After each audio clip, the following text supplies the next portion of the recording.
мақомоти умури дохилии Тоҷикистон мегӯянд ба таҳқиқи қазияи ҳалокати як ҷавон шурӯъ карданд ки ҷасадаш 27 декабр аз лаби рӯдхонаи Душанбе пайдо шуд.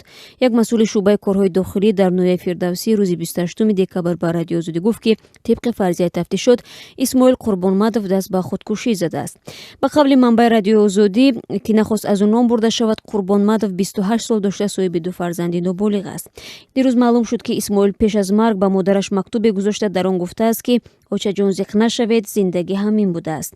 Исмоил Қурбонмадов ҳамчунин ба ҳамсараш гуфтааст ки метавонад шавҳар кунад, вале қабл аз шавҳар кардан кӯдаконашро ба модараш бидиҳад. Ба гуфтаи Мақомот дар номаи пеш аз маргаш ҳеҷ ишорае ба сабаби худкушиаш накардааст. Сокинони деҳаи ануристони ноҳияи восеъ ду рӯз аст ки дар мотам нишастаанд. Онҳо мегӯянд ба чеҳраи гирёни фарзандони хурдсоли Исмоил Қурбонмадов нигоҳ карда хун мегиранд. Кӯдаконе ки хурдиаш ҳоло намедонад ки чӣ ба сарашон омадааст.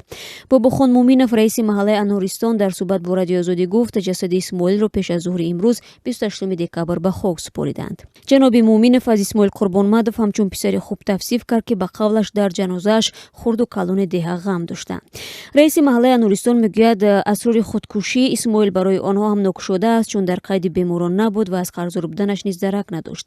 Аммо ин ҳам суҳбати мо мегӯяд марҳум дар мактуби пеш аз маргаш аз модараш сидқан узр пурсидааст. Бобохон Муминов афзуд, модари Исмоил Қурбонмадов баъди ҷудо шудан аз ҳамсари аввал ба бобои шайх сокини деҳаи ануристони ноҳияи восеъ издивоҷ мекунад. Исмоилро низ ба қавли раиси маҳалла модараш ба хонаи бобои шайх меорад ва ҳамроҳи фарзандони ӯ бузург мешавад. раиси маҳаллаи ануристон ҳамчунин гуфт, Исмоил Қурбонмадов дар шаҳри Душанбе дар сохтмон кор мекард. Бародари дигари Исмоил ба қавли Муминов соҳибкор буда, феълан дар шаҳри Дубай будааст. Сокинони деҳаи ануристон мегӯянд бо рафтани Исмоил Қурбонмадов аз ҳаёт ӯ ду фарзанди хурдсоли худро ки калонияш 4 сол дорад ятим кард. Инчунин ҳамсараш интизори ба дунё омадани тифли сеюмаш аст. Мақомоти тафтишотӣ мегӯянд қазияи ба ҳалокат расидани Исмоил Қурбонмадовро таҳқиқ доранд. Дар дӯстони ноҳияи Фирдавсӣ гуфтанд бо сабаби халал нарасондан ба рафти тафтишот аз ироаи ҷузъиёт худдорӣ мекунанд, аммо талош мекунанд қазия мушрикофона таҳқиқ шавад.